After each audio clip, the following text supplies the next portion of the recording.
जीवन में कभी कभी ऐसा भी होता है जब शब्द अपना प्रभाव खो देते हैं, चुप हो जाते हैं और बोलने का महत्व नहीं रह जाता। तब मौन बोलता है, आत्मा बोलती है और आत्मा की आवाज पूरे ब्रह्मांड में गूंजती। यही होती है मौन की शक्ति। लोग समझते हैं कि चुप रहना कमजोरी है, पर सच्चाई यह है कि मौन को वही साध सकता है जो अंदर से मजबूत होता है। शब्द हमेशा नहीं बोलते, कभी कभी मौन वह सब कुछ कह देता है जो शब्दों से नहीं कहा जा सकता। शब्द के कंपन कानों से ही सुने जा सकते हैं, लेकिन मौन की भाषा सीधे हृदय तक पहुंचती है। कहा गया है कि मौन कोई कमजोरी नहीं है, यह समझ की परिपक्वता है। आज के समय में जहाँ हर ओर एक शोर मचा हुआ है, वहाँ मौन ही मनुष्य की सबसे बड़ी शक्ति बन सकता है। मौन का अर्थ केवल कुछ ना बोलना नहीं होता। मौन का अर्थ है मन को स्थिर करना, विचारों को नियंत्रित करना और आत्मा की आवाज को सुनना। क्योंकि जब हम मौन होते हैं तो बाहरी दुनिया नहीं बल्कि अंदर की दुनिया हमसे बात करने लगती है। मौन में हम दूसरे से नहीं स्वयं से संवाद करते हैं।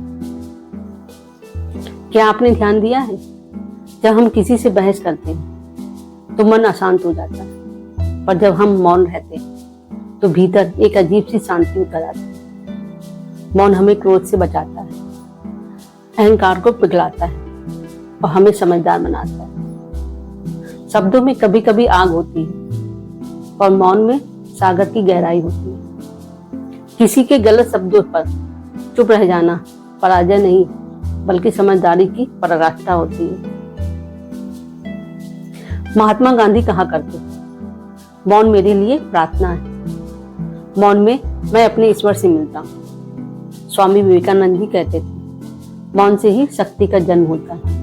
गुरु नानक, बुद्ध, महावीर सभी ने मौन को साधना का माध्यम माना है, क्योंकि मौन में ही विचारों का स्पष्ट रूप मिलता है और आत्मा से जुड़ाव गहरा होता है। एक माँ जब अपने बच्चे के सिर पर हाथ रखती है तो बिना कुछ कहे उसका सारा दुख मिट जाता है। वह मौन का प्रेम है। जब कोई मित्र कठिन समय में बस पास बैठा रहता है बिना कुछ बोले, वह मौन का साथ है। जब किसी की गलती पर हम क्रोध नहीं करते बल्कि क्षमा कर देते हैं, वह मौन की करुणा है। और जब हम जीवन की अन्यायपूर्ण हालातों के बीच भी शांत रहते हैं तो वह मौन की सहन शक्ति है। मौन शब्दों से कहीं अधिक असरदार होता है, क्योंकि यह हृदय से निकलता है, ना कि केवल जुबान से। मौन हमें सिखाता है कि हर बात पर प्रतिक्रिया जरूरी नहीं होती। कभी कभी चुप रहना भी सबसे शक्तिशाली उत्तर होता है। मौन मनुष्य को आत्मबल देता है। यह हमें सिखाता है कि बदलाव हमेशा शोर से नहीं बल्कि शांति से भी लाया जा सकता है। जो व्यक्ति मौन की कला जान लेता है वह हालात का गुलाम नहीं बल्कि अपने मन का स्वामी बन जाता है। मौन सिर्फ शब्दों का ना होना नहीं है, यह मन का ठहराव है।